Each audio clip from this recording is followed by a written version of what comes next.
ತುಮಕೂರು ಜಿಲ್ಲೆಯ ನೀರಾವರಿ ಸುಭಿಕ್ಷೆಗೆ ಮಾಜಿ ಪ್ರಧಾನಿ ಎಚ್.ಡಿ. ದೇವೇಗೌಡರೇ ಕಾರಣ. ತುರುವೇಕೆರೆಯಲ್ಲಿ ಕೇಂದ್ರ ಸಚಿವ ಎಚ್.ಡಿ. ಕುಮಾರಸ್ವಾಮಿಯವರು ಭಾವುಕವಾಗಿ ನುಡಿಯನ್ನ ಆಡಿದ್ದಾರೆ.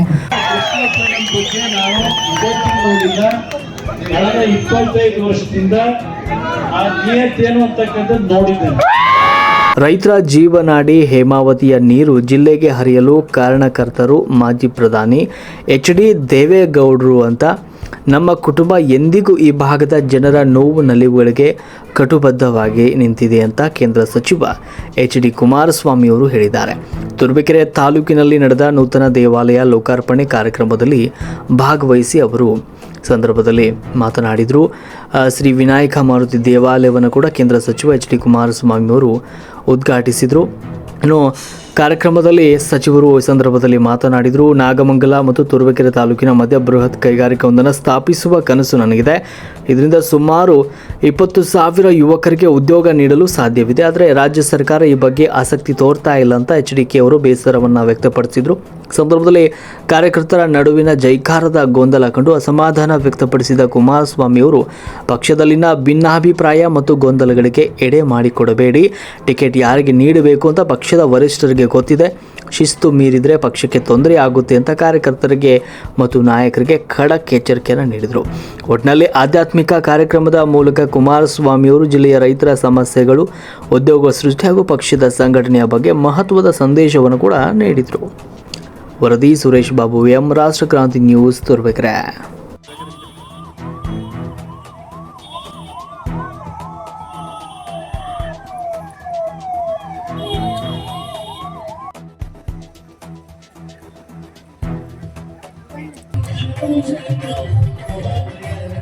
ಕೊಡ್ತಾ ಇರೋ ಮತ ಅಂತಕ್ಕಂಥದ್ದು ನಿಮ್ಗೆ ಹೃದಯದಲ್ಲಿರಬೇಕು. ಬಗ್ಗೆ ನಾನು ಇವತ್ತಿನ ನೋಡಿಲ್ಲ, ಕಳೆದ 25 ವರ್ಷದಿಂದ ಆ ನಿಯತ್ತೇನು ಅಂತಕ್ಕಂಥದ್ದು ನೋಡಿದ್ದೇನೆ.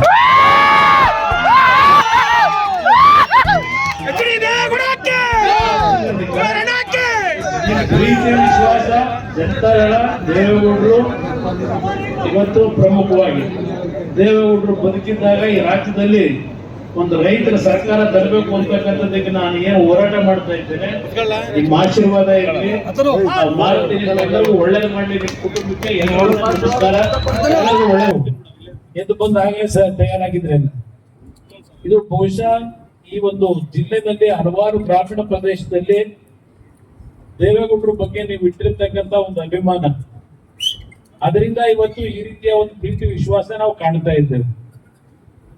ಬಹಳ ಜನ ದೇವೇಗೌಡರ ಮೇಲೆ ತುಮಕೂರಿಗೆ ನೀರನ್ನು ಕೊಡ್ತಕ್ಕಂಥದ್ರಲ್ಲಿ ಅನ್ಯಾಯ ಮಾಡ್ಬಿಟ್ರು ಅಂತಾನೆ. ಆದ್ರೆ ಬಹುಶಃ ದೇವೇಗೌಡರಂತವ್ರು ಹಿಂದೆ ಹೋಗಿದ್ರೆ ತುಮಕೂರಿಗೆ ಹೇಮಾವತಿ ನೀರು ಬರ್ಲಿಕ್ಕೆ ಸಾಧ್ಯವೇ ಇರಲಿಲ್ಲ ಅಂತಕ್ಕಂಥದ್ದನ್ನ ಈ ಧರ್ಮಂತನಿಗೆ ಆಂಜನೇಯ ಸ್ವಾಮಿಗೆ ಏನ್ ಪೂಜೆ ಸಲ್ಲಿಸಿ ಬಂದಿದ್ದೇನೆ. ಇವತ್ತೇನಾದ್ರೂ ತುಮಕೂರು ಜಿಲ್ಲೆಗೆ 25 TMC ನೀರು ದೊರಕ್ತಾ ಇದ್ರೆ ಇವತ್ತು ದೇವೇಗೌಡರ ಕಾರಣ ಅಂತಕ್ಕಂಥದ್ದನ್ನ ಯಾರು ಮರೆಯಲ್ಲ. ಆದ್ರೆ ಅವರ ಮೇಲೆ ಆಳವಾಗಿ ಅಪಪ್ರಚಾರಗಳನ್ನು ಕೆಲವರು ಮಾಡೋದು. ಆದ್ರೂ ಸಹ ನೀವು ಆ ಅಪಪ್ರಚಾರಗಳಿಗೆ ಬಲಿಯಾಗಿಲ್ಲ. ತುರುವೇಕೆರೆ ಕ್ಷೇತ್ರ ನಾನು ಪ್ರಥಮವಾಗಿ ನನಗೆ ಪರಿಚಯ ಆಗಿದ್ದು ಯಾವಾಗ ಅಂದ್ರೆ 1994 ದೇವೇಗೌಡರು ಇಡೀ ರಾಜ್ಯದಲ್ಲಿ ಪ್ರವಾಸ ಮಾಡ್ತಾ ತುರುವೇಕೆರೆಗೆ ಪಾದಾರ್ಪಣೆ ಮಾಡ್ತಕ್ಕಂಥ ದಿನ. ಅವತ್ತು ಬಹುಶಃ ಬೆಳಗ್ಗೆ 10 ಗಂಟೆಗೆ ಅವತ್ತು ತುರುವೇಕೆರೆ ಕಾರ್ಯಕ್ರಮಕ್ಕೆ ಬಂದಂಥದ್ದು. ಅವತ್ತಿನ ಸಂದರ್ಭದಲ್ಲಿ ನೀವು ಯಾವ ರೀತಿ ದೇವೇಗೌಡರನ್ನ ರಿಸೀವ್ ಮಾಡಿದ್ರಿ ಅದೆಲ್ಲ ಕಣ್ಣು ಮುಂದೆ ಇವತ್ತು ನನಗೆ 94ನೇ ಇಸ್ವಿದು ಇವತ್ತು ದಾಖಲೆಗೊಂಡಿದೆ.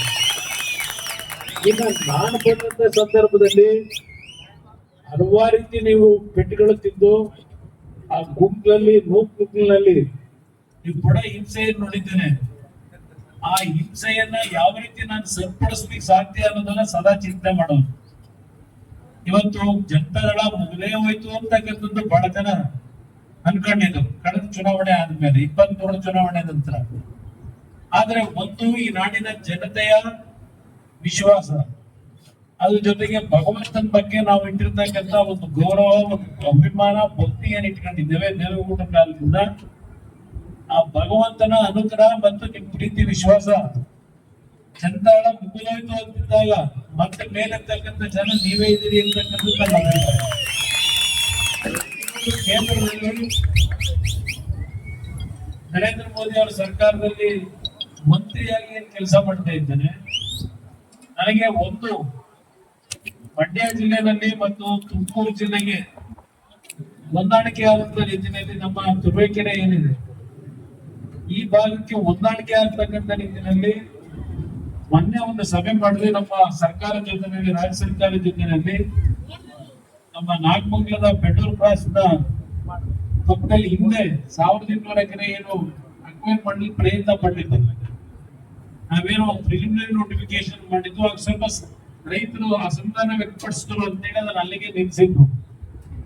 ಇವತ್ತು ಕೇಂದ್ರ ಸರ್ಕಾರದಿಂದ ಸುಮಾರು 20,000 ಮಕ್ಕಳಿಗೆ ಉದ್ಯೋಗವನ್ನು ದೊರಕಿಸ್ತಕ್ಕಂಥ ಒಂದು ಅವಕಾಶ ನನ್ನ ಇಲಾಖೆಯಲ್ಲಿ ಏನೊಂದು ಇತ್ತೀಚೆಗೆ ನಾನು ತೀರ್ಮಾನ ತೆಗೆದುಕೊಂಡಿದ್ದೇನೆ. ಆ ಭಾಗದಲ್ಲಿ ಒಂದು ARI ಅಂತಕ್ಕಂಥ ಸಂಸ್ಥೆಯಿಂದ ಒಂದು ಕಾರ್ಖಾನೆ ಪ್ರಾರಂಭ ಆದ್ರೆ ಸುಮಾರು ಹಲವಾರು ರೀತಿಯಲ್ಲಿ ಒಂದು 500-600 ಬಂದ್ರೆ ಮಾಡಿರೋ ಹುಡುಗರು, ಡಿಪ್ಲೊಮಾ ಮಾಡಿದವರು, ಮೆಕ್ಯಾನಿಕಲ್ ಇಂಜಿನಿಯರ್ಸ್ಗೆ ಮನೆ ಮುಂದೆ ಕೆಲಸ ಕೊಡ್ಲಿಕ್ಕೆ ಅವಕಾಶ ಇದೆ.